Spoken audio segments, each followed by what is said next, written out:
কি বলবো, অনেক অযোগ্য লোকজনই ওনার আশেপাশে বসে ওনার সর্বনাশ। আমি এইটা মানবো না। আমি এই জন্য আপনাকে বলছি, আপনি যদি বাংলাদেশে আসেন আমি আপনাকে 2 দিন রেখে দিব। আপনি বাঁচবেন যে কোন অ্যাডভাইজার আপনি মনে হচ্ছে যে কাজ করছে না, আমি তার সাথে আপনাকে 2 দিন দিয়ে দিব। আপনি ওনার সাথে চলবেন বা 1 সপ্তাহ। আপনি দেখেন, আমি আপনাকে আমরা তো ট্রান্সপারেন্ট হওয়ার চেষ্টা করছি, আমরা ট্রান্সপারেন্সিতে বিশ্বাস করি। শফিক ভাই, আমার বাংলাদেশে যাওয়ার দরকার নাই। আমি 10,000 মাইল দূর থেকে আমি যেসব ইনফরমেশন পাই, আমার মনে হয় ইলেকশনের 7 দিনের আগে বা ধরেন 1 মাসের জন্য ডিউটিতে আসছে, ফলে তার পুরো টাইমটাই সে বাইরে থাকে। এখন দেখেন, আমরা আর্মি এখন পেট্রোলে আছে 6 মাস। তো আমি তো 6 মাস আমি আর্মিকে তো আমার জুডিশিয়াসলি ইউজ করতে হবে। আমি ইচ্ছা করলে তো সব আমি তাকে দিয়ে সবকিছু করাতে পারি না। এটা আমার একটা প্রবলেম তৈরি হয়। পিনাকি ভট্টাচার্যের মুখোমুখি হয়েছিলেন প্রধান উপদেষ্টা প্রেস সচিব শফিউল আলম। তিনি উত্তর দিয়েছেন যে আসলে কি সরকার তারা চালাচ্ছেন নাকি অন্যরা চালাচ্ছেন। সাংবাদিক কনক সারোয়ার কিছু প্রশ্ন করেছেন, সে প্রশ্নগুলোর উত্তর দিতে গিয়েও তিনি হিমশিম খেয়েছেন। সাংবাদিক কনক সারোয়ার তাকে প্রশ্ন করেছেন যে আমরা মনে করি প্রধান উপদেষ্টাকে অনেক কিছু জানানো হয় না এবং তার আশপাশে যারা বসে আছেন তারা গোপনে ভারতের সাথে সম্পর্ক রাখছেন। তার এই প্রশ্ন শুনে শফিউল আলম কি উত্তর দিয়েছেন তা শুনলে আপনি আরও অবাক হবেন। চলুন সম্পূর্ণ আলোচনা শুনবো, এরপর বিস্তারিত কথা বলবো। কি হলো, কেমন হলো, কি হবে, এই সব বিষয়, সার্বিক অনেক বিষয় নিয়ে প্রশ্ন আছে, অনেক বিষয় নিয়ে আলোচনা হচ্ছে। এই সব বিষয় নিয়ে আজকে আমার সঙ্গে যোগ দিচ্ছেন অন্তর্বর্তীকালীন সরকারের প্রধান উপদেষ্টা ডক্টর মোহাম্মদ ইউনূসের প্রেস সচিব সাংবাদিক শফিকুল আলম। শফিক ভাই, আপনাকে স্বাগত জানাচ্ছি আজকের অনুষ্ঠানে। থ্যাংক ইউ ভাই, thank you, it's an honour. আপনি যোগ দিয়েছেন শফিক ভাই, আপনাকে অসংখ্য ধন্যবাদ। আপনি এই মুহূর্তে সবচেয়ে আলোচিত ব্যক্তি। আপনার কমেন্টস, আপনার ফেসবুক পোস্ট, আপনার বক্তব্য নিয়ে ব্যাপক আলোচনা চারিদিকে। তো সেই জায়গাটা থেকে এই যে 6 মাস আপনি কিভাবে দেখেন? আপনি তো এই অন্তর্বর্তীকালীন সরকারের 6 মাস, একে ছাত্র জনতার যে অভ্যুত্থান বা বিপ্লব বা রক্ত বিনিময় যে সরকার, আপনি কিভাবে দেখছেন, কি মনে করেন আপনার বিশ্লেষণ? আমি মনে করি এটা আমার দেখা এই 6টা মাস ছিল একটা বাংলাদেশের ইতিহাসের অন্যতম একটা অধ্যায়। এইরকম একটা অধ্যায় আমরা পাবো এবং যেভাবে, এবং আমি hats off to professor Yunus and his administration, যে যারা বাংলাদেশকে এমন একটা টার্বুলেন্ট সময়ে হাল ধরে এনে আপনি দেখছেন যে এখন ওনারা একটা স্মুথ একটা ল্যান্ডিং করিয়েছেন। এটা যে কতটা আমি বলবো যে এখন মানুষ এটা বুঝতে পারছে না। এটা হয়তো বা উনি যখন চলে যাবেন ওনাদের অ্যাডমিনিস্ট্রেশন 1-1.5 বছর পরে, তখন অনেকে লিখবেন যে ওই 6টা মাস কি ছিল, কত গুরুত্বপূর্ণ একটা সময় ছিল। আপনি জানেন যে আমরা তো আমাদের ফ্রেন্ড আছে ওয়েস্টে অনেক বেশি, কিন্তু আমাদেরকে নিয়ে অনেক কোশ্চেন ছিল, কেমন গভর্নমেন্ট আমরা আসছি, আমাদের কে যেই ধরনের মিস ইনফরমেশন এন্ড ডিসইনফরমেশনের শিকার হতে হয়েছে, পৃথিবীতে কোনো গভর্নমেন্টের এটা ফেস করতে হয়নি। এবং এই পুরো জিনিসটা আমরা উতরে গেছি কারণ প্রফেসর ইউনূস হাল ধরেছিলেন এবং তাকে সবাই চিনতেন। আপনি জানেন, ইন্ডিয়ান পত্রিকাগুলো আমাদেরকে বলছে যে আমরা একটা তালেবান গভর্নমেন্ট, আমরা একটা ইসলামিস্ট টেক ওভার হয়েছে, এখানে একটা মিলিটারি আর ইসলামিস্টরা মিলে একটা টেক ওভার হয়েছে, এখানে আইএসআই ইনফিলট্রেট করেছে, কত গল্প প্রতিদিন ওদের এই গল্পগুলো থাকে। এই মিস ইনফরমেশন ডিসইনফরমেশন আমরা ইউএনজিএ তে শুনছি, আমরা ড্যাভোসে শুনেছি, আমরা বাকুতে শুনেছি, আমরা D8 এ শুনেছি। সবাই এসে জিজ্ঞেস করে যে কি এত মিস ইনফরমেশন আসছে, তোমরা কি বলছো, তোমাদেরকে নিয়ে এত কেন, প্রফেসর ইউনূসকে কিভাবে পোর্ট্রে করেছে, অথচ উনি কিন্তু 6 দশক ধরে মানুষের সামনে, ওনাকে সবাই চিনে আদ্যপান্ত, ওনাকে চেনার আর কিছু নাই, কিন্তু ওনারা নিয়েও মিস ইনফরমেশন প্রকাশ করছে, করছে। তো সেই জায়গায় সেই বাস্তবতায় প্লাস হচ্ছে আমরা কি হাল ধরলাম, আমরা ধরলাম হচ্ছে ক্রিপল একটা ইকোনমি, কিছু নাই, একদম কিছু নাই। এমনি এই আন্দোলন যদি নাও হতো, ইকোনমি এমনি কলাপস করতো একদম। এটা একটা ব্যাস খাদে পড়তে যাচ্ছিল আর কি, সেই সময় এটা হয়েছে। তারপরে ধরেন এই যে মানুষের এক্সপেকটেশন, একটা গণ অভ্যুত্থান উত্তর একটা যে গভর্নমেন্টের কাছে তো সবার এক্সপেকটেশন থাকে যে আমরা এটা পাবো ওইটা পাবো। এই এক্সপেকটেশনের সাথে যেটা আছে সেটা হচ্ছে যে আমাদের ম্যানেজিং এক্সপেকটেশন করতে যে আমরা উই ফেস রিয়ালিটি। রিয়ালিটি কি আমরা 6টা বন্যা পেয়েছি। রিয়ালিটি কি আমাদের ইনফ্লেশন ওই আগের থেকে অনেক হাই ছিল। রিয়ালিটি কি আপনি পুলিশ অ্যাডমিনিস্ট্রেশন আপনি অনেকদিন ধরে ইয়েতেই ছিলেন। আপনি একটা চিন্তা করেন, আপনার একটা নেইবারহুডে আছেন, আপনি তো নিউ ইয়র্কে আছেন, সেখানে যদি পুলিশ না থাকে তাহলে আপনার কি মনে হয় যে আপনি ইউ ফিল ইনসিকিউর, ঠিক না? আমি আমাদের গ্রামে বা ইয়েতে তা আমি বলবো যে এই সময় অ্যাডমিনিস্ট্রেশন তো হেল্প করেছেন প্রফেসর ইউনূসের, at the same time Bangladeshi society, বাংলাদেশের পলিটিক্যাল পার্টি, বাংলাদেশের সোশ্যাল লিডাররা সবাই মিলে এই যে সংহতিটা ধরে রাখা। আপনি ধরেন যদি পোস্ট অগাস্ট 5 এর পরে বড় রকমের যদি কিলিং হতো, যেটা আওয়ামী লীগ বারবার বলছিল 1,05,00,000 লোক মারা যাবে, তাহলে বাংলাদেশ সোসাইটি চিরতরে একটা রাপচার্ড হয়ে যেত, চিরতরে এটা একটা ডুমড হয়ে যেত। আপনি দেখেন শ্রীলঙ্কায় তামিলদেরকে যখন আপনি যুদ্ধটা শেষ হলো 25 বছর পরে, সিভিল ওয়ারটা যেভাবে শেষ হলো ব্রুটালি, আমাদের এখানে কিন্তু একটা মানে আমি বলবো না যে ভায়োলেন্স কিছু হয়নি, হয়েছে, বাট খুবই মিনিমাম।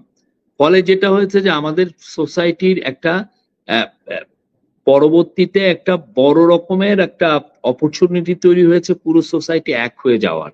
জি, সেই জায়গাটা কিন্তু আমি আপনার সঙ্গে সম্পূর্ণ একমত। যে পরিমাণ যে ভঙ্গুর অর্থনীতি বা যে সিচুয়েশনে ডক্টর মোহাম্মদ ইউনূস দায়িত্ব নিয়েছেন, এটি অ্যাকচুয়ালি আমাদের জন্য একটা আমি বলবো ব্লেসিংস। আমাদের জন্য ডক্টর ইউনূস আমাদের প্রধান হিসেবে দায়িত্ব নিয়েছেন, না হলে আরো পরিস্থিতি আরো খারাপের দিকে যেতে পারতো।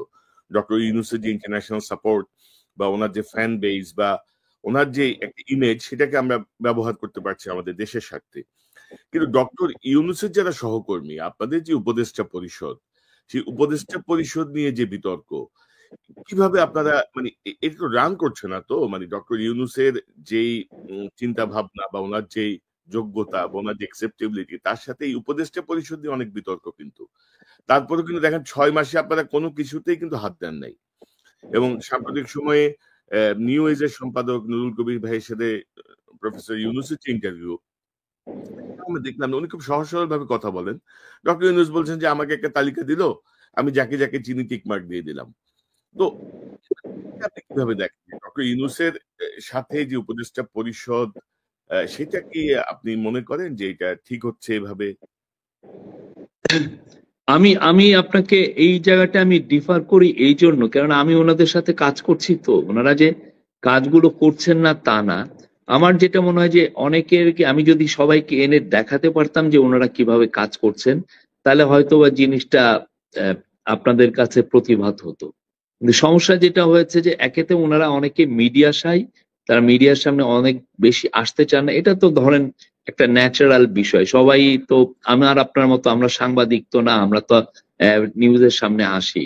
আর ওনারা যে কাজগুলো করছেন দেখেন, এমন এমন অবস্থা তৈরি হয়ে গিয়েছিল যে আমার আগে ময়লা সরিয়ে তো আমি কাজগুলো করব, আমার এই যে পাহাড় সম একটা স্তূপ, আবর্জনার স্তূপ, সেটাকে সরিয়ে। আর একটা হচ্ছে যে আমার যেটা আমি নিজে 6 মাসে যেটা দেখেছি সেটা হচ্ছে যে আমাদের ব্যুরোক্রেসির একটা ম্যাসিভ ইরোশন হয়েছে তার কম্পিটেন্সের। আপনি 15টা বছর ধরে সবাই লেজুর ভিত্তি করেছে, তার পার্সোনালি কিভাবে বড় হওয়া যায় বা আপনি কিভাবে আপনার ওয়ার্ক প্লেসে আপনি আরো কতটা ভালোভাবে কন্ট্রিবিউট করতে পারবেন, আপনারা কিভাবে রিফাইন করবেন, আপনি কিভাবে একটা বড় পাবলিক ব্যুরোক্রেট হবেন, এই যে চাওয়া, এই যে এটার জন্য দেখেন হার্ভার্ডে আছে কেনেডি স্কুল অফ গভর্নমেন্ট নিয়ে সবার একটা চিন্তা, যেমন গভর্নমেন্টই তো কাজগুলো করে।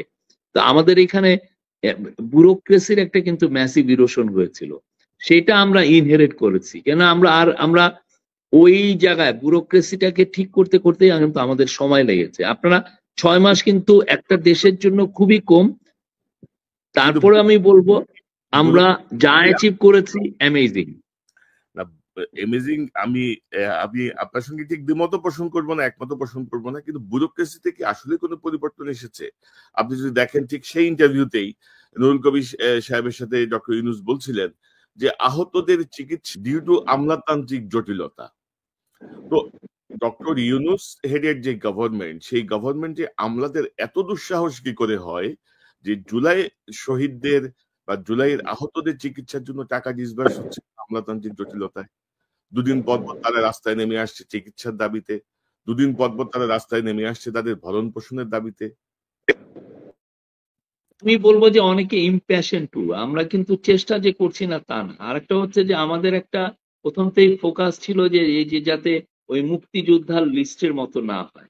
2 বছরে যার বয়স 1971 2 বছর সেও তো মুক্তিযোদ্ধা হয়ে গেছে, আপনি দেখেছেন।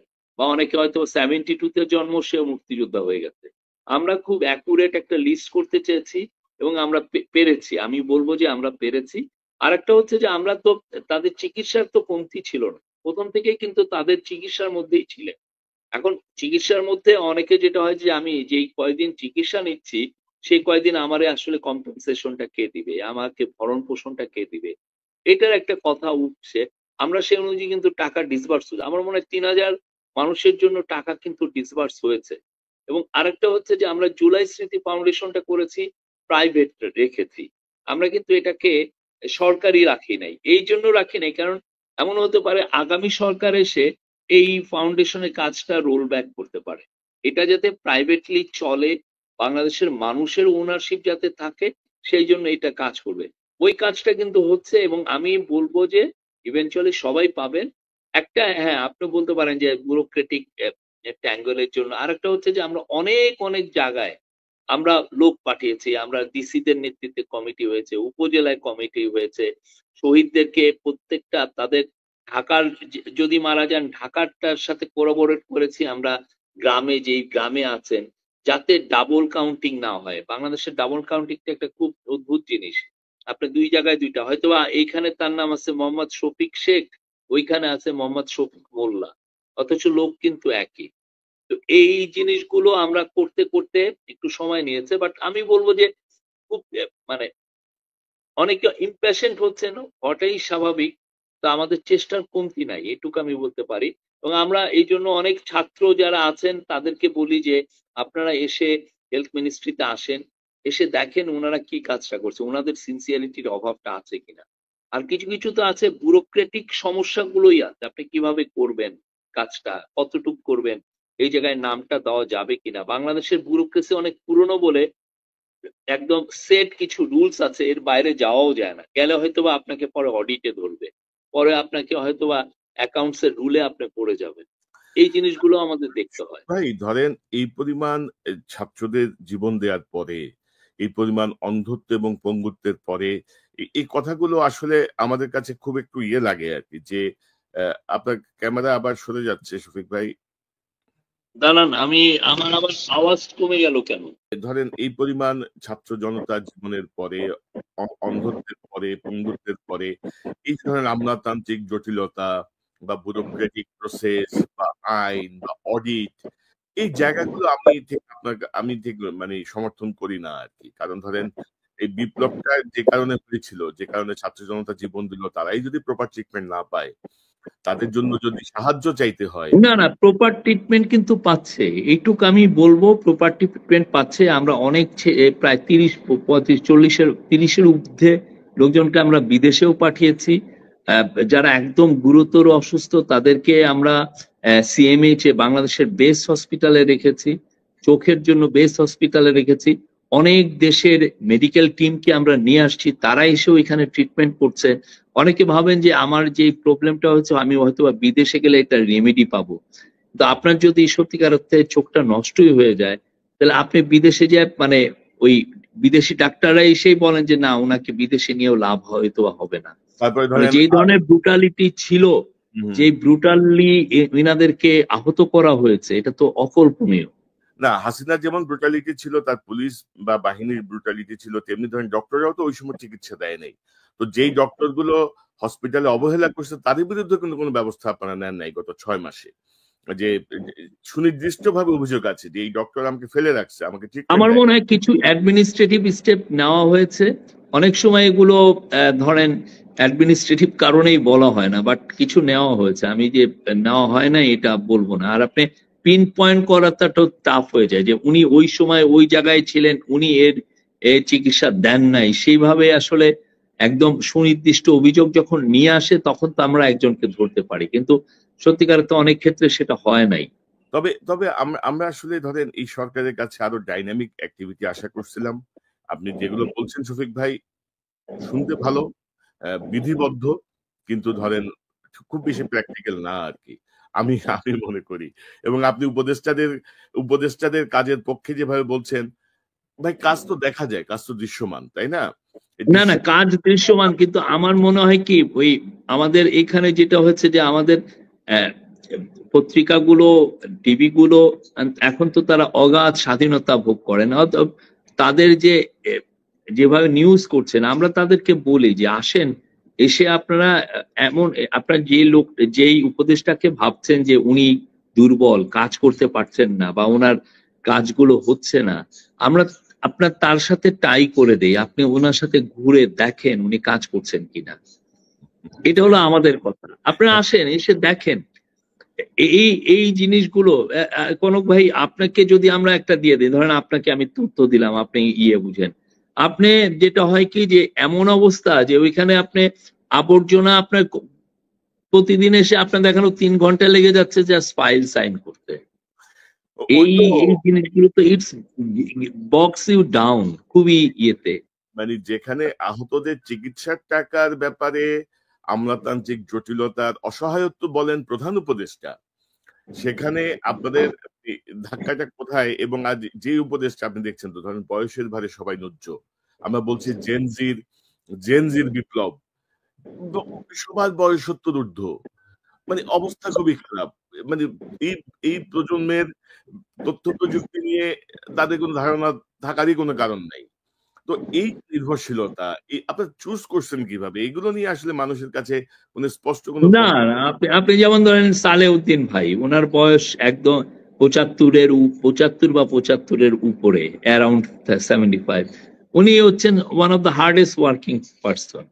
ওনার শুক্রবার নাই, শনিবার নাই, একের পর এক বিজনেস গ্রুপ আসতেছে, কথা বলতেছে, IMF এর সাথে কথা বলতেছেন, ওয়ার্ল্ড ব্যাংকের সাথে কথা বলতেছেন, বিদেশের টাকার জন্য দৌড়াতে হচ্ছে, বাংলাদেশ ব্যাংকের এদেরকে ডাকছেন উনি, বাজেট প্রণয়ন করতেছেন আগের থেকে, বাজেটে কি হবে।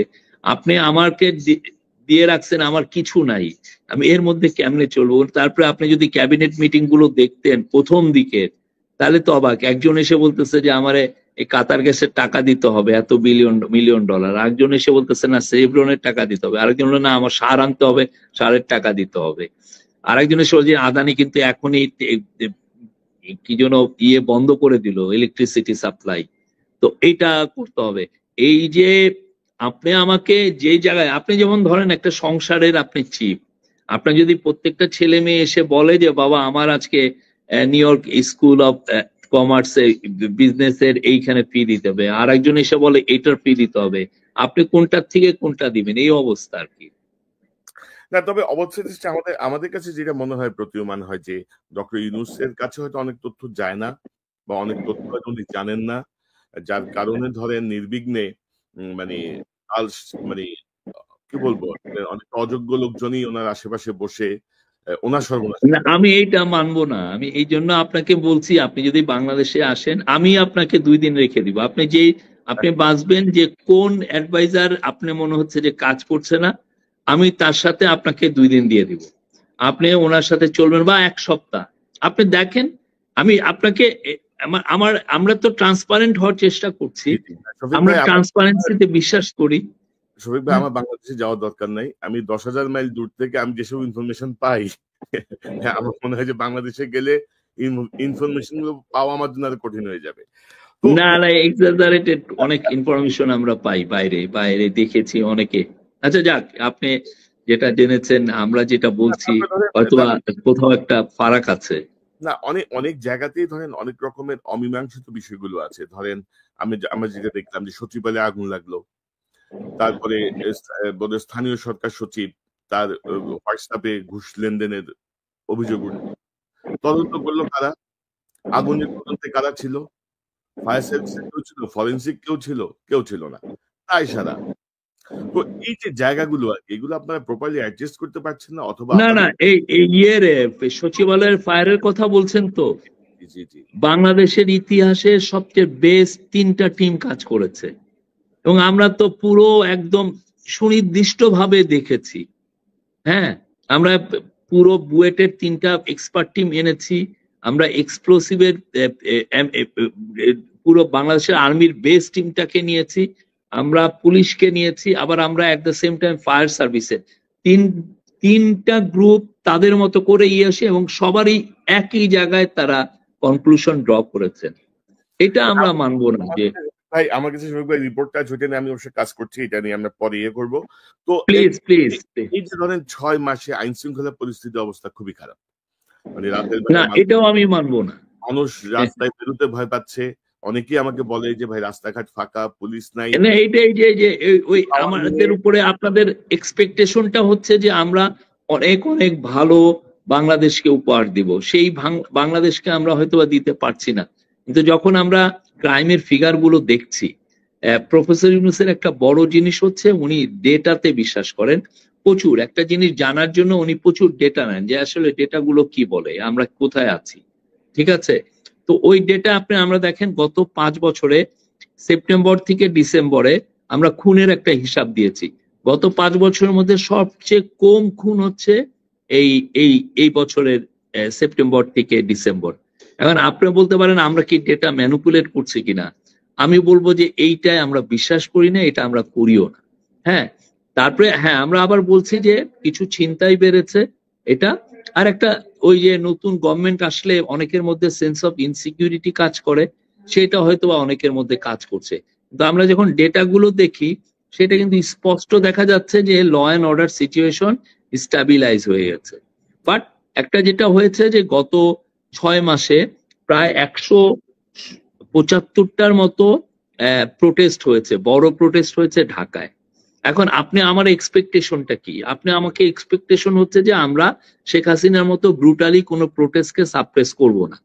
আপনি করলে হয়তো আমাকে এই যে যেমন ধরেন কিছুদিন আগে পাহাড়ি ছেলে মেয়েদের সাথে সংঘর্ষ হলো বা স্টুডেন্টদের সাথে সংঘর্ষ হলো, ইয়েতে পুলিশের লাঠি চার্জকেও অনেকে মেনে নিতে পারছে না। পুলিশ লাঠি চার্জ করবে কেন? ডিসপার্স করার জন্য।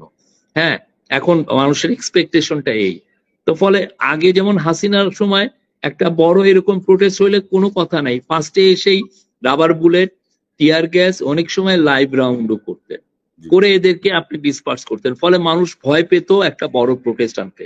আমরা তো সেটা পারি না, আমরা তো একটা ইন্টারিম গভর্নমেন্ট। ফলে আমার কাছে আপনার যে এক্সপেকটেশন যে আমি এটাকে শান্তিপূর্ণভাবে এটা সেটেল করবো, এটা মানুষও জানে, যে প্রোটেস্ট করছে সে জানে যে প্রফেসর ইউনূসের গভর্নমেন্ট তাকে জোর করে বা তাকে ব্রুটালি ওই শাহবাগ থেকে সরিয়ে দিবে না।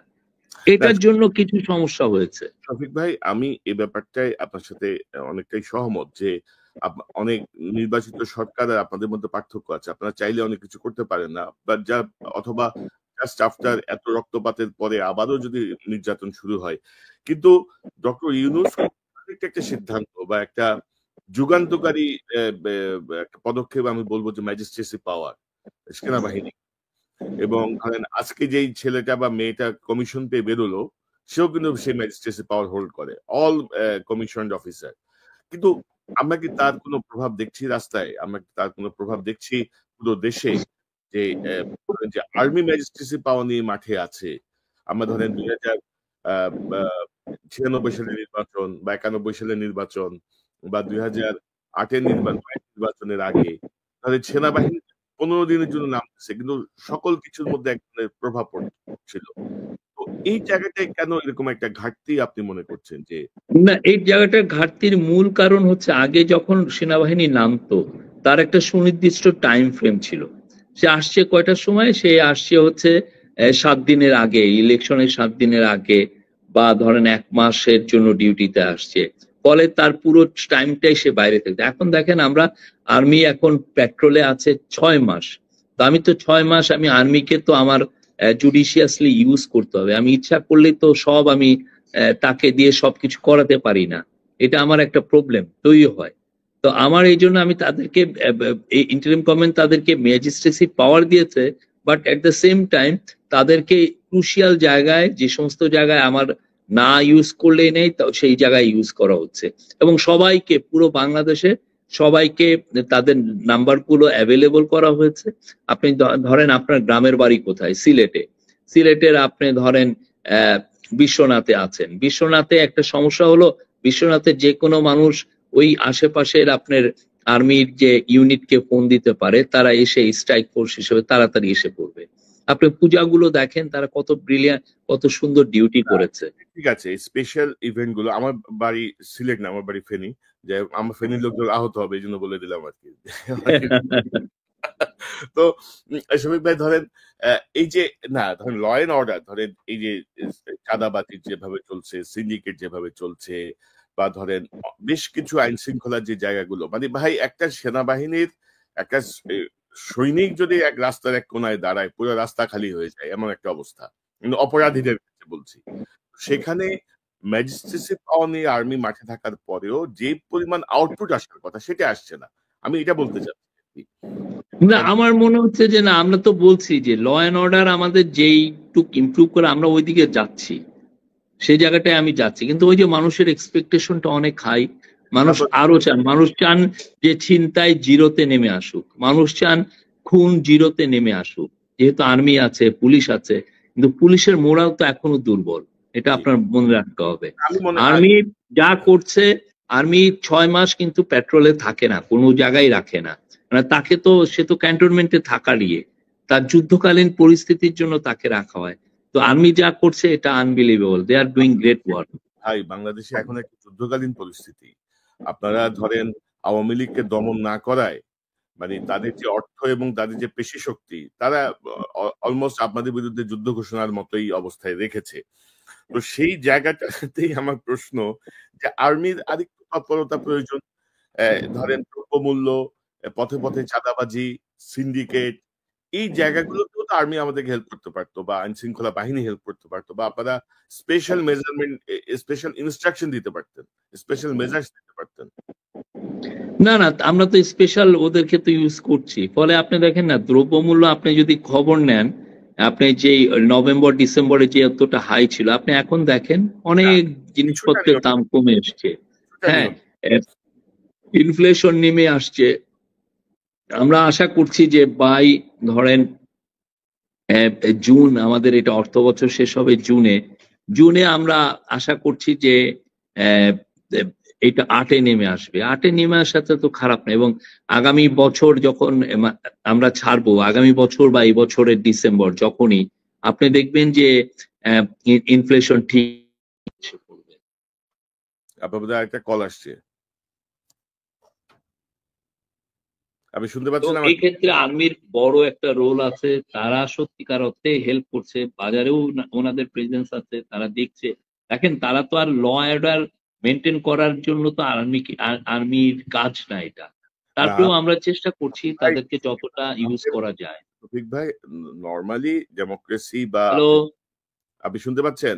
আমি বলছি না যে সেনাবাহিনী পুলিশের মতো কাজ করবে, কিন্তু সেনাবাহিনী যদি আরেকটু তৎপর হতো, আমার কেন যেন মনে হয় যে পরিস্থিতি হয়তো আরেকটু উন্নতি হতো। এই জায়গাটায় ধরেন যে বিতর্ক আছে, যেমন আমরা আমলাতন্ত্রের কথা বলছি, আমলাতন্ত্রের প্রতি পরতে পরতে এখনো শেখ হাসিনার লোকজন বসা, সেনাবাহিনীর ভিতরে এখনো 20-25 জন সেনার বাহিনী বসা, 5 জনকে বরখাস্ত করা হয়েছে, কিন্তু তারপরেও খুব বেশি উন্নতি হয়েছে বলে আমি জানি না। তো এই জায়গাগুলো, হাসিনার লোকজনকে আপনারা রেখে আপনারা কতটুকু সাকসেসফুলি ডিল করতে পারবেন, এবং এখনো কিন্তু আপনারা বিভিন্ন জায়গায় হয় হাসিনার লোকজনকে নিয়োগ দিচ্ছেন, অথবা মানে কিছু ট্র্যাশ মালকে আপনারা ঢোকাচ্ছেন এই পদে ওই পদে, এখানে সেখানে। এর কারণটা কি, মানে কোথায়, মানে এই নিয়ন্ত্রণগুলো কোত্থেকে হচ্ছে? আমরা যখন চেক ব্যাক করতে যাই, প্রধান উপদেষ্টার কার্যালয় থেকেও বলে আমরা জানি না, আর্মি বলে ওরা দিছে, আপনারা বলেন আর্মি দিছে, গোয়েন্দা সংস্থা। তো কি হচ্ছেটা কি, এই জিনিসটা একটু বোঝা দরকার যে কেন হচ্ছে, কেন অপদার্থ শ্রেণীর লোকজনকে আপনারা বিভিন্ন পদে পদায়ন করছেন, দায়িত্ব দিচ্ছেন। না, আমি বলবো যে এই যে এক্সপেকটেশনটা অনেক হাই আমাদের ব্যুরোক্রেসির কাছ থেকে। আপনারা ভাবছেন যে এরা অনেক কিছু আপনাদেরকে দিবে, কিন্তু আসলে আমরা যদি নিয়মতান্ত্রিক ভাবে যাই, বা আমাদের যদি এক্সিস্টিং ল আমাদেরকে মানতে হয়, পাবলিক অ্যাডমিনিস্ট্রেশন তো কিছু ল এর আন্ডারে চলে, তাহলে প্রসেস কিন্তু এমনি স্লো ডাউন হয়ে যায়। এই জায়গাটা আপনারা, আমার মনে হয় যে এক্সপেকটেশনটা অনেক হাই, কিন্তু রিয়ালিটিটা, আমি যদি এই গভর্নমেন্টে না আসতাম, আমি যদি সাংবাদিক থাকতাম, আমিও আপনার মতো এই অ্যাঙ্গারটা আমি ভেন্ট করতাম। আমি বলতাম যে না, আমি ফ্রাস্ট্রেটেড হইতাম যে এরা কি করছে। তো আমি এইখানে এসে প্র্যাকটিক্যাল প্রবলেম গুলো দেখছি, এবং আপনি যাদেরকে বলতেছেন যে হাসিনার লোক, আমরা অনেক ক্ষেত্রে হাসিনার লোককে আমরা বাছাই করে সরিয়ে দেওয়ার চেষ্টা করছি, কিন্তু অনেক ক্ষেত্রে যেটা হয় কি যে আপনি সুনির্দিষ্ট অভিযোগ না থাকলে তাহলে তো আপনি ওই তাকে সরানো যায় না। একজন সাপোর্ট ছিলেন হয়তোবা, কিন্তু তার এগেনস্টে তো আমার কিছু সুনির্দিষ্ট অভিযোগ থাকতে হবে। সেই জায়গাগুলো আমার ইস্টাবলিশ করা, তার পুরনো ফাইল নিয়ে টান দেওয়া, তাকে আমি করা, এটা অনেক কষ্টসাধ্য কাজ। মানে এটা নিয়ে হিমশিম খাচ্ছেন আমাদের পাবলিক অ্যাডমিনিস্ট্রেশন অফিসিয়ালরা এবং ওই আমরা এটা আপনি ধরেন 15-16 বছর, 15-16 বলবো কি 2007 থেকে 2024 পর্যন্ত এই বিশাল একটা সময়ের যে আবর্জনা তৈরি হয়েছে, যেগুলো এই প্রশাসনিক বিভিন্ন যেগুলো প্রশাসনকে যেভাবে ধ্বংস করে দেওয়া হয়েছে, সেই জায়গায় যে আমরা নিয়ে এসে তাদেরকে কাজ করিয়ে যে আবার আমরা কিছু রেজাল্ট পাচ্ছি এবং ভালো রেজাল্ট পাচ্ছি। আপনি ইকোনমি দেখেন, economy has made a comeback. তো এই যে এই কাজগুলো করছি, এটা আপনি আজকে একটা উদাহরণ দিই আপনাকে।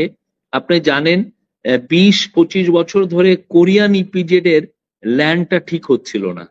ওদের অনেক 2500 একর ল্যান্ড, ওরা যেটা পুরো গ্রিন একটা ইন্ডাস্ট্রিয়াল পার্ক, ওরা এই ল্যান্ডের মিউটেশন ওরা পাচ্ছিল না, ওদের ল্যান্ডের আগের গভর্নমেন্ট তাদেরকে ডিলে করিয়েছে, তাদেরকে দেয়। ফলে যেটা হচ্ছে কোরিয়ান ইপিজেড এর কিহাক সুন, উনি ওই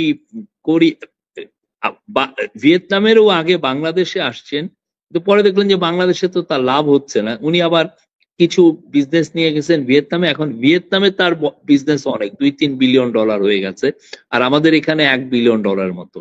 কারণ হচ্ছে যে ল্যান্ডের ইস্যুটা আমরা সেটেল করি নাই। আমরা এসে ধরেন তার সাথে সিরিজ আকারে মিটিং করার পরে আজকে ওনাকে আমরা 6ই ফেব্রুয়ারি আমরা বলেছিলাম যে আপনি ল্যান্ড মিউটেশন পাবেন, এবং সেটা ওনাকে ওনার কোম্পানির লোকদেরকে আজকে ল্যান্ড মিউটেশন ধরিয়ে দেওয়া হয়েছে। আপনি নিশ্চিত থাকেন, উনি বলেছেন যে আমরা বড় বড় কোম্পানি, স্যামসাং আসতে চাইছিল ওনার ওইখানে ইনভেস্ট করার জন্য, আসতে পারে নাই ল্যান্ড সংক্রান্ত জটিলতার কারণে। তো এই যে আমাদের ধরিয়ে দিয়েছি গোল ওরিয়েন্টেড কিছু, আমরা একটা ডেট ফিক্স করছি যে এই ডেটের মধ্যে এটা করতে হবে, আমরা পাচ্ছি তো, এমন না যে পাচ্ছি না তা না।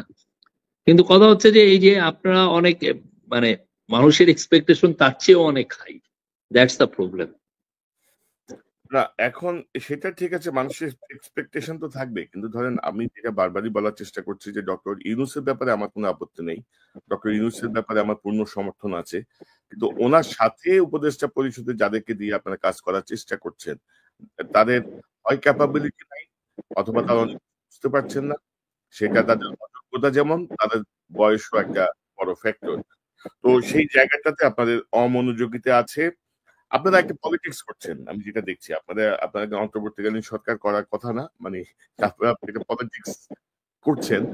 যেমন ধরেন আওয়ামী লীগ নিষিদ্ধ করবেন, ছাত্রলীগ নিষিদ্ধ হয়ে গেছে, আওয়ামী লীগ নিষিদ্ধ করবেন, প্রেসিডেন্ট আপনারা সরাবেন, কিন্তু এটা নিয়ে আমরা দেখলাম যে একটা পলিটিক্যাল একটা তৈরি করা হলো, না বিএনপি চায় না, অমুক চায় না, আমরা নিষিদ্ধ করি। আবার আপনারা নিষিদ্ধ করছেন না, আবার বলছেন যে আওয়ামী লীগকে মিছিল মিটিং করতে দেওয়া হবে না, আওয়ামী লীগকে বিস্কিট বিলি করতে দেওয়া হবে না। কারণ যখনই আপনারা নিষিদ্ধ করছেন না, আবার তাদেরকে পলিটিক্যাল অ্যাক্টিভিটিও করতে দেবেন না, তখন আবার এটা ইন্টারন্যাশনালি অন্যভাবে প্রজেক্টেড হবে। অ্যামনেস্টি ইন্টারন্যাশনাল বিবৃতি দিবে, স্টেট ডিপার্টমেন্ট বলবে, সব সংগঠনগুলো বলবে যে নো, তাদেরকে করতে দিবা না। সো এই যে জায়গাটা, এই জায়গাটা কিন্তু আপনারা ধরেন একরকম, আমি বলবো যে একটা কমপ্লেক্স পলিটিক্স এখানে আপনারা মানে নিয়ে আসছেন। এটার কারণ কি? আপনারা বিপ্লবের মাধ্যমে যে সরকার, সেই সরকার সিদ্ধান্ত নেবে আওয়ামী লীগ থাকবে না, চুপ্প থাকবে না, এটা হবে না, ওইটা হবে না। কেন আপনারা এখানে আবার বিএনপির মতামত, জামাতের মতামত, অমুক মতামত কেন লাগবে? এইটা কি বুঝায় বলবেন আমাকে? না, আমরা তো পলিটিক্যাল পার্টিগুলোকে আমাদের অংশীজন মনে করি, আওয়ামী লীগ অবশ্য বাদে। সেখানে আওয়ামী লীগের যে অ্যাট্রোসিটি তারা করেছে তাতে তো আর অংশীজন বলা যায় না, বা ওটা সম্ভব না।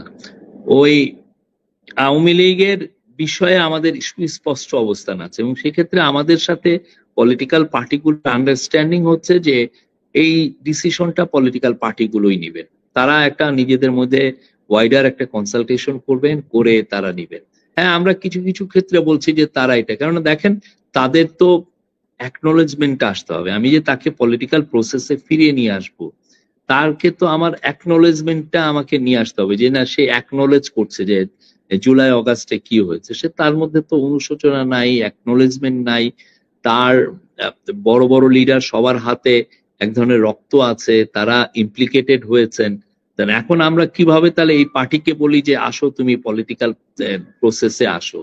তারপরে হচ্ছে যে তাদের মধ্যে কেউ বের হয়ে তো সরিও বলছে না, ঠিক না? আপনি একটা লোককে দেখেছেন যে বলছে যে না আমরা সরি যা হয়েছে জুলাই অগাস্টে?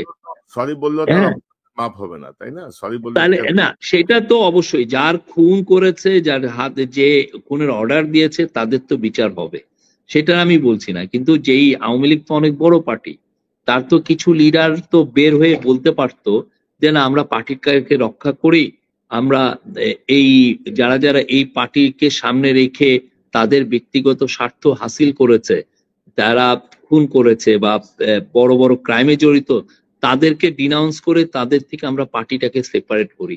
সেই অ্যাটেম্পটও তো নেয় নাই। তাই ফলে যেটা হয়েছে যে আপনারা অনেকে, অনেক বাইরের এরা কিন্তু প্রথম প্রথম রিকনসিলিয়েশনের জন্য আমাদেরকে প্রেসারও দিয়েছিলেন, বলেছিলেন যে তোমরা কিন্তু আসলে রিকনসিলিয়েশনের ফার্স্ট ধাপটাও তো হচ্ছে অ্যাকনোলেজমেন্ট, সেটা হয় নাই। আর লিফলেটের কথা বললেন, আমরা ওদের লিফলেটের নমুনা দেখেছি, সেখানে যেই কথাগুলো আছে সেখানে বলছে যে প্রফেসর ইউনূস হচ্ছে, আমি আপনাকে লিফলেটের কপি পারলে পাঠায় দিব, আমরা ওইটার কিছু স্যাম্পল কালেক্ট করেছি। ওইখানে বলেছে প্রফেসর ইউনূস জঙ্গি নেতা, এই যে বিদ্রোহ, যেই গণ অভ্যুত্থান হয়েছে একটা জঙ্গি গণ অভ্যুত্থান, মানে ইসলামিস্টরা এটা করেছে, দেশটা তালেবান হয়ে যাচ্ছে। তারপর হলো 3000 পুলিশকে এই স্টুডেন্টরা মেরেছে। তাহলে আপনি তো এই পুরো লিফলেটের মাধ্যমে মিথ্যার বেসাতি আপনি করছেন, মিথ্যা আপনি সাপ্লাই দিচ্ছেন। আপনারা কি নিষিদ্ধ ঘোষণা করবেন আওয়ামী লীগকে অন্তত? সেটা পলিটিক্যাল ডিসিশন, এটা পলিটিক্যাল ডিসিশন, এবং এটা অনেক ক্ষেত্রে লিগাল বিষয় হিসেবে আসবে। এটা অবশ্যই পলিটিক্যাল পার্টিগুলো মিলে তারা এটা করবেন। পলিটিক্যাল পার্টিগুলো আমাদের অংশীজন, তারা সবাই মিলে এটা ডিসিশন করবেন। শফিক ভাই, এখানেই পলিটিক্সটা আর কি, এখানেই আমি বলছি যে একটা রাজনৈতিক স্মেল করছি আমি। কারণ হচ্ছে আপনি আপনি মাস দুয়েক আগে বলেছিলেন যে আওয়ামী লীগকে কোনো মিছিল মিটিং করতে দেয়া হবে না। তো হ্যাঁ, এখন এখন ওই যে আমরা মিছিল মিটিং করতে দিচ্ছি না, কারণ হচ্ছে দেখেন এই যে হাসিনা ভাষণ দেওয়ার পরে কি একটা মানুষের অ্যাঙ্গার কিভাবে তাদের এক্সপ্রেস করলো। হ্যাঁ, আওয়ামী লীগের পলিটিক্যালি আওয়ামী লীগ আসবে কি আসবে না আবার পথে, সেটা আসলে একটা সেটেলমেন্টের প্রসেসের মধ্যে দিয়ে আসুক না, কিন্তু তার আগেই ওরা মাঠ গরম করতে চাচ্ছে, তার আগেই সে ইয়ে করতে চায়। এটা তো বাংলাদেশের মানুষ তো মানছে না সেটা। আপনি আপনার হাতে রক্ত, ঠিক না? যে আস্থা রাখা হয়েছিল, সেই আস্থার জায়গাটা থেকে আপনারা এখন নানা রকমের ব্যাখ্যা দিচ্ছেন, কিন্তু গতকালকের যেই 32 নম্বরে ছাত্র জনতার যে ক্ষোভ আমরা দেখলাম, আমি তো মনে করি এই অন্তর্বর্তীকালীন সরকারকে ছাত্র জনতা আরেকটি সুযোগ দিয়েছে, যে সিদ্ধান্তগুলো আপনারা নিতে পারেননি বা যে সিদ্ধান্তগুলো নিয়ে রাজনৈতিক মারপ্যাচ চলছে, সেই জায়গাটা একটা ক্লিয়ার অবস্থানের জন্য। এখন আইনগত জটিলতা থাকলে আপনারা কোর্টে যান, কোর্টে ডিরেকশন দেন হোয়াট টু ডু। এই ফ্যাসিস্ট পার্টিকে নিয়ে আমরা কি করতে পারি? এই ফ্যাসিস্ট পার্টি এই করছে, বাইরে থেকে উস্কানি দিচ্ছে, কর্মীরা এখানে এই করছে, তাদের প্রচুর টাকা, তাদের প্রচুর লোকজন এখনো ভেতরে। তো হ্যাঁ, সবচেয়ে বড় কথা তার একটা ডিনায়ালের মধ্যে আছে, এটা ম্যাসিভ ডিনায়াল। পুরো পৃথিবী এমন না যে, যেমন ধরেন 50, 60, 100 বছর আগে যদি কোনো অ্যাট্রোসিটি হয় তার তো ভিডিও এভিডেন্স নাই। আপনি যেটা জানেন সেটা হিস্টোরিয়ানদের বই পড়ে জানেন, এর বাইরে তো আপনার জানা হয় না। কিন্তু এইখানে এমন এভিডেন্স আছে, ভিডিও এভিডেন্স আছে, এবং আপনি এই যে জাস্ট 1 সপ্তাহের মধ্যে আপনি দেখবেন এই যে ইউএন ফ্যাক্ট ফাইন্ডিং মিশনের রিপোর্ট আসবে, ভয়াবহ রিপোর্ট। আমরা কিছু হিন্টস পেয়েছি, ভয়াবহ রিপোর্ট হবে এগুলা। তারপর দেখবেন ওনাদের মধ্যে একটা ডিনায়াল। আমরা 44 জন পুলিশ যে মারা গেছে এই গণ অভ্যুত্থানের সময়, তাদের আমরা লিস্ট দিয়ে দিয়েছি। তারপরে আমরা ওদেরকে আহ্বান করি, আপনারা যদি মনে করেন এর চেয়ে বেশি হয়েছে তাহলে লিস্ট নিয়ে আসেন, আমাদেরকে দেন।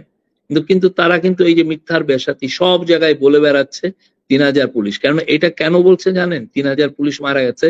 ওরা ওই স্টুডেন্টদের খুনটাকে জাস্টিফাই করা, যেন তুমি পুলিশ মেরেছো অতএব আমরা স্টুডেন্টদেরকে মারতে বাধ্য হয়েছি, এই টাইপের একটা জাস্টিফিকেশন তারা তৈরি করছে। এই জাস্টিফিকেশন এটা ওরা আগে এই কাজগুলো করতো, হ্যাঁ, আপনি দেখবেন যে হেফাজতের সময় বা মাওলানা সাঈদীর ইয়ের সময়, কি যেন, ভার্ডিক্টের সময়, হ্যাঁ, এগুলো ন্যারেটিভ ওরা নিজেরা উৎপাদন করে জাস্টিফাই করতো এই ম্যাসাকার গুলোকে। এবার ওরা এইটাই, এবং এটা একটা খুব ভয়ানক একটা অ্যাটেম্প। এটা যদি ওরা সাকসিড করে, ওরা পুরো হিস্ট্রিকে ওরা উল্টে দিবে। ওরা বলবে যে তারাই ভিকটিম, আমরা মানে স্টুডেন্টরা অ্যাগ্রেসর, বা বাংলাদেশের ছাত্র জনতারা হচ্ছে অ্যাগ্রেসর, এইরকম একটা, তারা আর পুলিশ হলো ভিকটিম। এই ভাই, ইতোমধ্যে গত 6 মাসে ইন্টারন্যাশনালি হাসিনা এবং তার পরিবারের অ্যাকসেপ্টেবিলিটি জিরোতে নেমে এসেছে, এবং পুরো পৃথিবী জানে যে হাসিনা কি করছে, কিভাবে তার পরিবার লুটপাট করছে, হাসিনা কিভাবে খুনের নির্দেশ দিয়েছে। কিন্তু আমার কথা হচ্ছে যে আপনারা দয়া করে এই যে গতকালকের ঘটনার পরে, গতকালকের যে ক্ষোভের বহিঃপ্রকাশ, এই ঘটনার পরে আমার মনে হয় যে আপনাদের আওয়ামী লীগকে নিষিদ্ধ করার ব্যাপারে একটি কার্যকর পদক্ষেপ নেওয়া উচিত। আমরাও দেখতে চাই কোন রাজনৈতিক দল এর বিরোধিতা করে, যে আমরা মানি না, এই কথাটা কোন রাজনৈতিক দল বলে, তার রাজনীতি শেষ হয়ে যাবে এই দেশ থেকে, যদি কেউ বক্তব্য দেয়। সো আমার কথা হচ্ছে, আপনি নিষিদ্ধ করবেন না, আপনি আবার রাজনীতিও করতে দিবেন না। এই যে ডাবল স্ট্যান্ডার্ডের যে ব্যাপারটা আপনারা করছেন, সেটি ব্যাপারে আপনারা নিশ্চয়ই একটি না, আমরা ডাবল স্ট্যান্ডার্ডে আমরা বলছি যে এই যে যতদিন ডিসিশন না হচ্ছে ততদিন আসলে তাকে কি আমরা পলিটিক্যাল প্রসেসে আনবো? সে তো, যদি অ্যাকনলেজমেন্ট তো নাই, তার তো সে তো সরিও বলছে না। না, এই সংক্রান্তে আপনি তাহলে কেমনে আনবেন? এই সংক্রান্তে আপনি একটা অধ্যাদেশ জারি করেন যে আগামী 6 মাস, আগামী 5 বছর, অথবা কোর্টের একটা মতামত নেন যে আমরা কি করব এই পরিস্থিতিতে। তো সেটি না করে আমার মনে হয় যে এটা পুরো পৃথিবীও বিভ্রান্ত হচ্ছে। আমি তো বললাম, না, আমার মনে হয় যে পলিটিক্যাল পার্টিগুলো খুব শীঘ্রই ঐক্যমতের যে ঐক্যমত গঠনের জন্য যে ওনারা বসবেন, ওই সময় আসলে এই আলাপগুলো হবে। আমরা অস্থির হচ্ছি না। না অস্থির আমিও হচ্ছি না, কিন্তু ধরেন আওয়ামী লীগের যে পলিটিক্যাল যে হিংস্রতা আমরা অতীতে দেখেছি, সেই জায়গাগুলো থেকেই আসলে আপনাকে এই প্রশ্নগুলো করা, বা আপনাদেরকে একটু মনোযোগ আকর্ষণ করা, যে আপনি যদি নিষিদ্ধ না করেন তাহলে আপনি পলিটিক্যাল অ্যাক্টিভিটিতে বন্ধ করতে পারবেন না। ইন্টারন্যাশনালি এটা অন্যভাবে প্রজেক্টেড হবে। তো আরেকটি গুরুত্বপূর্ণ প্রশ্ন, যে আওয়ামী লীগের অনেক প্রভাবশালী নেতা পালিয়ে গেছে, সর্বশেষ ওবায়দুল কাদের করিনাকে পালিয়ে গেছে। আমরা সবাই জানতাম যে সেই যশোর ক্যান্টনমেন্টে লুকিয়েছিল। 627 জনকে আমাদের সেনাবাহিনী আশ্রয় দিল, তার মধ্যে হঠাৎ করে বললো যে 621 জনকে তারা ছেড়ে দিয়েছে।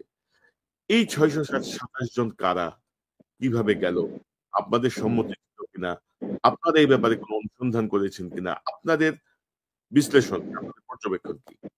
না, পুরো বিষয়টা আসলে হয়েছে আমাদের গভর্নমেন্ট টেক ওভারের আগেই। আমরা তো এই গভর্নমেন্ট টেক ওভার করেছে 8ই অগাস্ট রাতে, তার আগেই আপনি 3-4 দিন গিয়েছে, ওই সময় আসলে এই ঘটনাগুলো ঘটেছে। তো ফলে ওইটার মধ্যে কিছু অস্পষ্টতা আছে। আমরা চেষ্টা করছি পুরো ডিগ আপ করতে, কি হয়েছিল, কারা কারা আদৌ আশ্রয় নিয়েছে কিনা, কারা কারা আশ্রয় নিয়েছে, কি ঘটনাটা কোথায় যে শেষ হয়েছে, এগুলো জানার জন্য। কিন্তু ওই যে আমি বললাম যে ঘটনাটা ঘটেছে হচ্ছে 5 থেকে 8 তারিখের মধ্যে, যে সময় আসলে আমাদের জুরিসডিকশনই ছিল না। আমরা তারপরেও পুরনো দেখছি। আর একটা জিনিস, এই সময় কোনো পুলিশও ছিল না। শফিক ভাই, 5 থেকে 8 টোটালি মিসিং ইন অ্যাকশন ছিল। 8 তারিখের মধ্যে তারা আশ্রয় নিয়েছেন, কিন্তু তাদেরকে ছেড়ে দেওয়া হয়েছে তার 1 মাস পরে, সম্ভবত 1 মাস বা 1.5 মাস পরে। না, এটা সবগুলো সত্য না। তো এবং আমরা কিছু দেখেছি।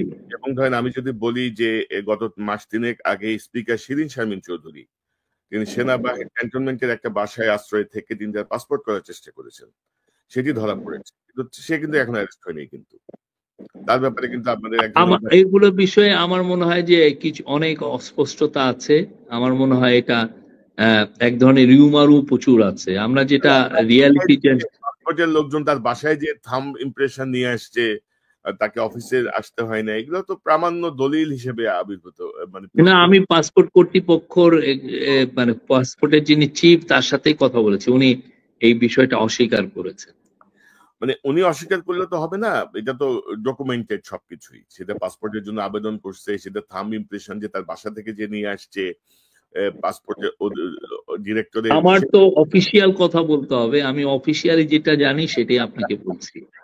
শফিক ভাই, আমি আপনার সাংবাদিকতার যে ব্যাকগ্রাউন্ড বা আপনার যে লেখালেখি বা আপনার যে বক্তব্য, সেই জায়গাটায় আমরা আপনাকে ঠিক আমলাতান্ত্রিক ব্যক্তি হিসেবে দেখতে চাই না। আমরা চাই যে আপনি মানে সাংবাদিক, আপনি তো ভাই এই চাকরি ছেড়ে দেওয়ার পরেও তো আপনি সাংবাদিকতা করবেন, তাই না? আপনি আবার সেই জায়গাটা আপনি তো শেষ হয়ে যাবেন ভাই। আপনার কাছ থেকে তো আর সত্য কথা পাবো না, আপনি আমলাতান্ত্রিক পড়ে যাবেন। সো আমি অনুরোধ করবো আপনাকে যে 627 জনের একটা তালিকার ব্যাপারে আমরা জানতে চাই, এবং এখনো আমি জানি, আমার সোর্স আমাকে ইনফর্ম করছে, এখনো অনেকেই তাদের শেল্টারে আছেন। ওবায়দুল কাদের চলে যাওয়ার ব্যাপারটা নিয়ে পত্রিকায় নিউজ হলো, আপনাকে অনুসন্ধান করছিলেন যে ওবায়দুল কাদের কোথায় ছিল, কিভাবে পালালো, কে হেল্প করলো? এটার বিষয়ে যথেষ্ট ধোঁয়াশা আছে, বাট আমরা মানে যেটা পত্রিকায় আসছে সেরকমই আমরা শুনেছি। এখন ধরেন ওরা 15, 16, 17 বছর ছিল, তাদের তো একটা বড় একটা নেটওয়ার্ক আছে, ঠিক না? আপনি আর যে পুলিশটাকে আপনি পাঠাচ্ছেন তাকে অ্যারেস্ট করতে, দেখা গেল যে সেই পুলিশকে হয়তো বা ওবায়দুল কাদেরই প্রমোশন দিয়েছে। তো এই জিনিসগুলো তো বললাম না, আমরা এসে তো আমাদের মতো করে লোক পাওয়া, তাকে আমার মতো করে তৈরি করা, এটা ইট টেক্স টাইম। আপনি ইচ্ছা করলেই তো আপনি কাকে টাচ করছেন, আপনি এমন আমি একটা মনে আছে যে আমরা একজনকে নিতে গেলাম, যে দেখা গেল যে সে 1 মাস ধরে সবাই বললো যে ওনার মতো মানে ভালো অফিসারই হয় না। যেই হচ্ছে তারপরে যখন তাকে অ্যাপয়েন্টমেন্ট লেটারটা দেওয়া হবে, দেখা গেল যে তার হাজার হাজার ছবি বের হচ্ছে, ধরেন আওয়ামী লীগের লিডারদের সাথে টুঙ্গি পাড়ায় সব জায়গায়। তাহলে বোঝা গেল যে উনি আসলে ওদের ক্লোজ ছিলেন। এত তো ছবি, 1-2টা মানুষের ছবি থাকতে পারে, হ্যাঁ, এত তো ছবি থাকার কথা না। তো এই বিষয়গুলোই আপনি ইচ্ছা করলেই অনেক সময় যদি আপনি হাইডিং এ থাকেন বা থাকেন, আর পুলিশের তো ধরেন বিশাল একটা গ্রুপই হচ্ছে হলো ছাত্রলীগ থেকে আসছে, আমরা এসে বের করতে তো হচ্ছে যে কারা কারা ছাত্রলীগে ছিলেন। অনেকে আবার শত্রুতামূলক ভাবে বলেও দিচ্ছে উনি ছাত্রলীগ করতেন, আদৌ করতেন কিনা সেটাও তো আমার বের করে। আবার যাকে দিয়ে আমি কনফার্ম করাবো সেই জায়গার যে এনএসআই লোকগুলো, এনএসআই দেখা যাচ্ছে যে পুরো আওয়ামী লীগ আমলে যতগুলো এনএসআই নেওয়া হয়েছে বেশিরভাগই হচ্ছে ছাত্রলীগ থেকে। তো এই যে আমরা যে কত টাফ ওয়েতে কাজ করতে হচ্ছে, প্রতি পদে পদে আমাকে দেখতে হচ্ছে যে এই যে এইগুলো ঠিক আছে কিনা, আমরা ভেরিফিকেশন যে আমি করছি সেটা ঠিক কিনা। তবে শফিক ভাই, যে আমি একটু দ্বিমত পোষণ করি, কি ধরেন প্রথম রাতে বেড়াল মারার একটা ব্যাপার থাকে না, ওইটা মারতে আপনারা ব্যর্থ হয়েছেন আসলে। প্রথম রাতে বেড়াল না না, আমি আমি আমি এটা প্রথম রাতে বেড়াল মারা বিয়ের ক্ষেত্রে হইতে পারে, বাট গভর্নমেন্ট চালানো তো হয় না। একটা এরকম রক্তের বিনিময়ে, এত জীবনের বিনিময়ে যে সরকার, সেই সরকারের যে প্রভাবটা বা যে স্ট্রেংথটা দেখানো দরকার ছিল, সেটি আপনারা দেখাতে ব্যর্থ হয়েছেন। আমি সরি টু সে। না, আপনারা প্রথম রাতে বিড়াল মারা মানে হচ্ছে যে ওকে আপনি উপরের 10,000 অফিসারকে আমি রিটায়ারমেন্টে পাঠিয়ে দিলাম, ঠিক আছে, কিন্তু আমার তো প্রশাসন চলতে হবে। আবার এই যে আমি 10,000-এর মধ্যে সবাই যে আওয়ামী লীগার ছিল তাও তো না, আমি তো অন্যায়ও হয়ে যেতে পারে। একটা গভর্নমেন্টের একজন প্রধান যখন ডিসিশন নেন, তার একটা ইম্পর্টেন্ট কনসিডারেশন থাকে, আমি কি অন্যায় করছি কিনা এই লোকের সাথে। আপনাকে 10,000 লোককে বিদায় করতে হবে। গত 16 বছরে যারা এই প্রশাসনে, পুলিশে, আর্মিতে কাজ করেছেন, তারা হাসিনা অর্ডার মানতে বাধ্য। হাসিনা যা বলে করতে হবে। কিন্তু আমরা বাছাই করব যে কারা মিসইউজ করছে পাওয়ারের, কারা লুটপাট করছে, কারা দুর্নীতি করছে, তাদেরকে আইডেন্টিফাই করা। সেটা বের করাও তো আপনার ইনভেস্টিগেশন করতে হয়। তুরস্কের দিকে তাকান, আপনি সিরিয়ার দিকে তাকান, মানে ওইখানে অ্যাডমিনিস্ট্রেশন চলে নাই, ওইখানে কি দুর্বৃত্তদের শাস্তি দেওয়া হয়নি? কঠোর ভাবে দেওয়া হয়েছে। আপনাদের এত মানবিক বোধ, আপনারা এত মানে আপনারাই আসলে কনফিডেন্স পাচ্ছেন না, আমার যেটা মনে হয় আর কি। না না না, এটা ভুল। উনি professor was very strong leader. আমরা যা করছি খুব ডিসাইসিভলি করছি, বাট আমরা এট দ্য সেম টাইম এনশিওর করছি যে যাতে কারো প্রতি অন্যায় না হয়। এটা খুব ইম্পর্টেন্ট একটা বিষয়। আপত্তি নাই, আমি বলছি ওনার বাইরে যে উনি যাদের উপর নির্ভর করছেন তাদের কনফিডেন্সের যথেষ্ট অভাব। আপনারা প্রথম রাতে যে বাড়িটা দেওয়া দরকার ছিল সেটি দিতে পারেন নাই। সিরিয়ায় আসাদের দল নিষিদ্ধ, প্রতিদিন 1-2 জন করে এক্সিকিউশন হচ্ছে, কঠোর শাস্তি দেওয়া হচ্ছে। তুরস্কের অবস্থা আপনি আমার থেকে ভালো জানেন, এরদোগানের সেই অভ্যুত্থানের পরে কি হয়েছিল। বাংলাদেশে আমরা দেখছি তার সম্পূর্ণ বিপরীত অবস্থা। তো আরেকটি প্রসঙ্গে যেতে চাই, ডক্টর ইউনূসকে ধরেন আমাদের যে সংবাদ মাধ্যম, গণমাধ্যমগুলো, এই গণমাধ্যমগুলো তাকে একটু, আমি বলবো যে প্রপারলি ধরেন যেই ভাবে প্রজেক্ট করা দরকার সেটি করছে না। ডক্টর ইউনূস টেলিফোন করলেন, আমিরাত থেকে শাস্তিপ্রাপ্ত বাঙালিরা ছাড়া পেয়ে গেল। ডক্টর ইউনূস বললেন বাংলাদেশ থেকে ইউরোপের অনেক দেশে শুরু হয়ে গেল। ডক্টর ইউনূসের ব্যক্তিগত প্রচেষ্টায় বহু বিলিয়ন ডলার মধ্যে বাংলাদেশে ক্যাশ ফ্লো হিসেবে ইন করছে, যেগুলো আমাকে অর্থনীতি থেকে সচল যাচ্ছে। কিন্তু আপনি যদি আমাদের গণমাধ্যমগুলোর দিকে তাকান, এই বিষয়গুলো কিন্তু তারা কিন্তু খুব বেশি কাজ করছে না। পাশাপাশি হাসিনার যে নৃশংসতা, এগুলো কিন্তু এখন পত্রিকার সংবাদের পাতায় নাই। তো এটা আপনি কিভাবে দেখেন এই এই জায়গাটায়? এটা কি আপনারা, মিডিয়া তো আসলে আপনারা গণমাধ্যমের স্বাধীনতা স্বাধীনতা বলে হাসিনা আমলের সকল সমর্থক বসিয়ে রেখেছেন সব জায়গায়। প্রতিবাদ করতে গেলেই আপনারা বলেন যে গণমাধ্যমের ব্যাপারে কি করিতে হইবে না হইবে আপনাদের কলিজায় লাগে, তাই না? তো আলো, ডেইলি স্টার সহ একটা গ্রুপ টোটাল ম্যাচ করতেছে, আগেও করছে এখনো করতেছে। তো কিভাবে দেখেন? না, আমরা যে সত্যটা বলতে চাচ্ছি সেটা মানুষ নিচ্ছে, আমরা মনে করি সেটা মানুষ নিচ্ছে। অনেক গণমাধ্যমে অনেকভাবে তারা তাদের মতো করে কাভারেজ দিচ্ছেন, আমি এটা নিয়ে কমেন্ট করব না। বিকজ আমরা সত্যিকার অর্থেই freedom of speech, freedom of প্রেসে বিশ্বাস করি। আমার কথা হচ্ছে যে যেটা হয় যে অনেকে তার কাটতি বাড়ানোর জন্য হয়তো বা ফ্রন্ট পেজটায় প্রচুর আহ, আহ, এমন নিউজ দেন যেটা হয়তো বা আমাদের জন্য সুখকর না। হ্যাঁ, বাট আমরা সবার ফ্রিডম অফ প্রেসে আমরা বিশ্বাসী, আমরা ইন্টারভিউ। আপনি যদি বলেন যে হ্যাঁ, আপনি আমাকে বললেন যে এই লোকগুলোকে সরাতে হবে, দ্য মোমেন্ট আমি এটা করব, তখন কিন্তু পুরো পৃথিবী ওলাই তোমাদের এখানে কিন্তু গণমাধ্যমের স্বাধীনতা নাই, এটা চিল্লাচিল্লি শুরু হয়ে যাবে। অলরেডি দেখেন আমরা কিছু করতেই পারলাম না, তাই কত বড় বড় কথাবার্তা হয়। আমরা সেই জায়গাটায় খুবই কেয়ারফুল আছি। আর প্রফেসর ইউনূস বললেন যে সত্য তো অনেক কঠিন, সত্য অনেক বড় একটা বিষয়। সত্য আমি যদি কিছু কাজ করি আপনার এটা সুবাতাস পাবেনি। আমরা তো দেখছি, তো আমরা যে জায়গায় আনছি, যে ভঙ্গুর ইকোনমির থেকে এটা ব্যাক করেছে, মানুষ তো এটা দেখছে। ভাই, আপনাদের এই দুর্বলতা বলি বা উদারতা বলি, এই কারণে হাসিনার এমপি একে আজাদ এখন গণমাধ্যমের স্বাধীনতার ব্যাপারে খুব তৎপর। নোয়াবের কি যেন হয়ে ব্যাপক জ্ঞান দিচ্ছে দেখলাম গণমাধ্যমের স্বাধীনতার ব্যাপারে। এগুলো আপনাদের দুর্বলতা বা উদারতা, আপনারা মেনে নিচ্ছেন।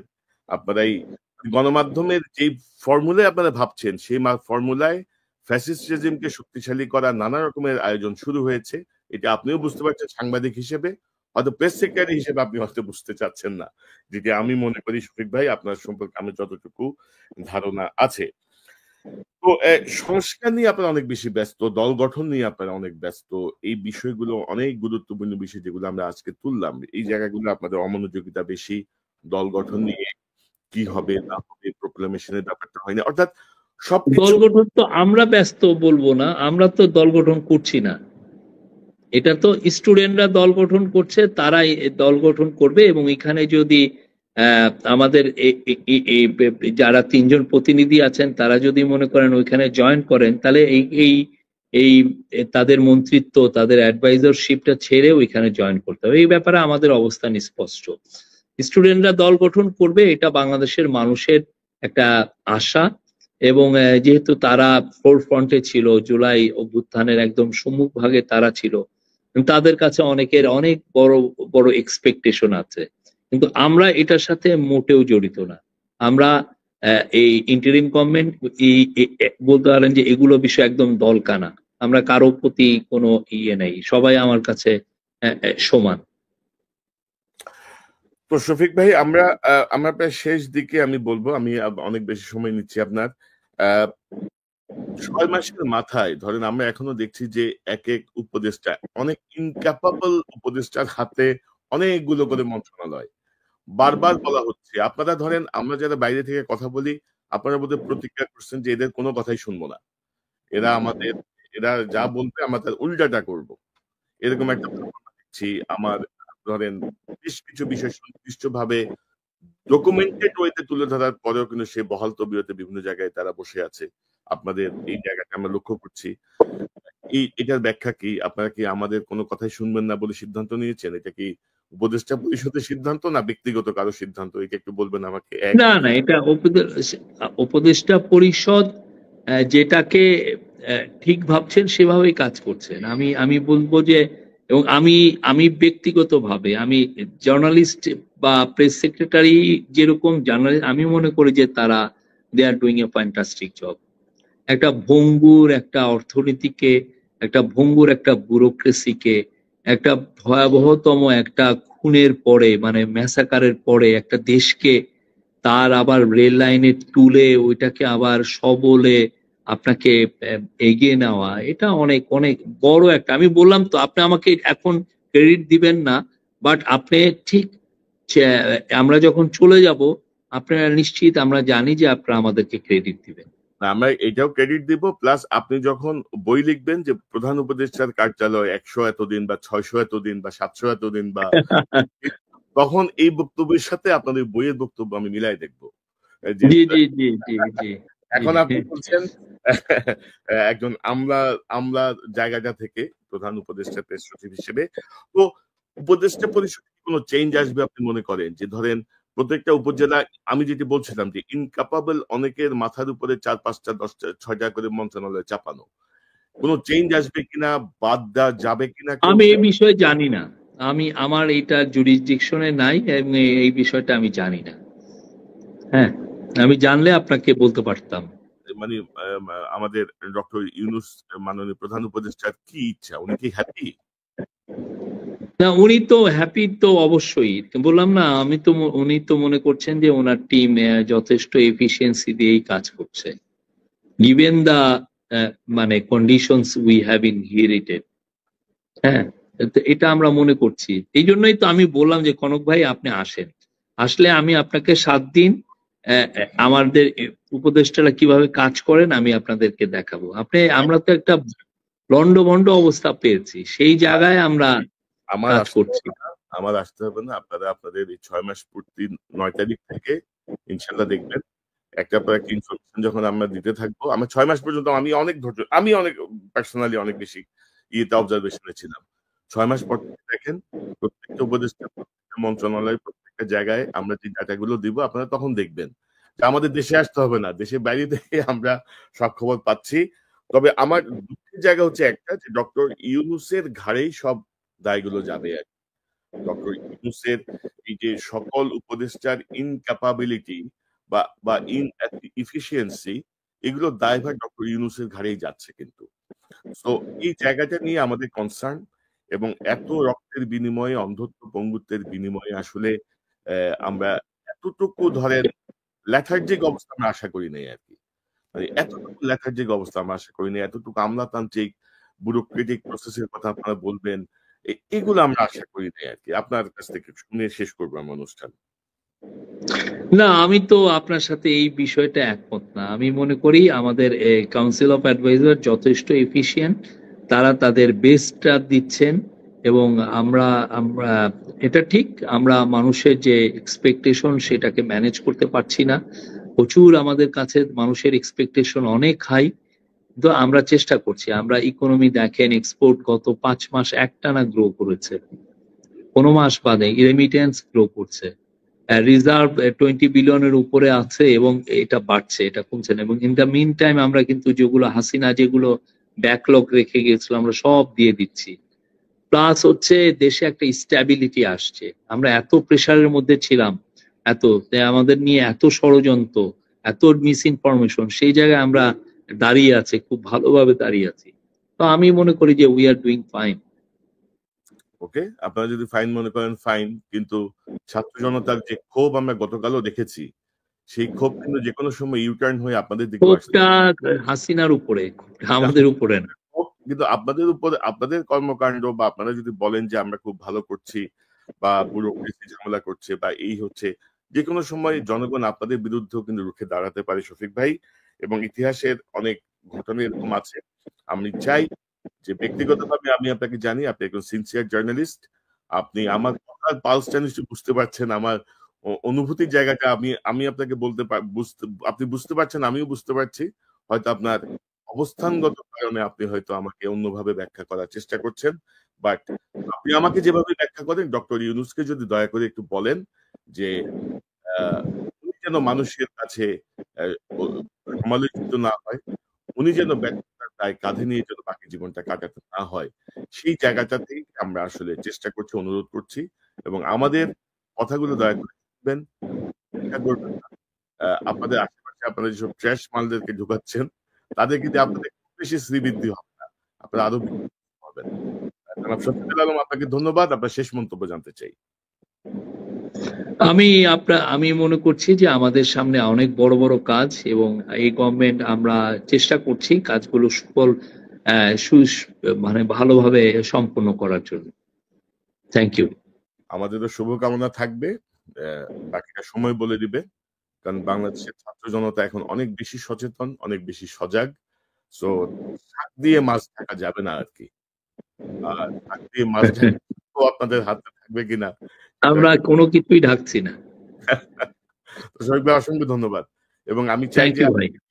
সময় দেন, নিয়মিত বিরতিতে আমরা একটু আপনার সঙ্গে কথা বলতে পারি, অনেক বিষয় জানতে পারি। জি, জি, এবং থ্যাংক ইউ ভাই। জি, আমি ওপেনলি বলি, আমার একটা পরিকল্পনা আছে যে আপনি যদি মাসে অন্তত একদিন আমার এই চ্যানেলে আসেন, জি, জি, দর্শকরা অবশ্যই, দর্শকরা অবশ্যই। অংশ নিল, দর্শকরা সরাসরি আপনার কাছে প্রশ্ন করলো এবং আপনি যদি এর জবাব দেন, আমার মনে হয় যে ট্রান্সপারেন্সির জায়গাটা বা আপনাদের বক্তব্যগুলো মানুষের কাছে আরো স্পষ্ট হবে।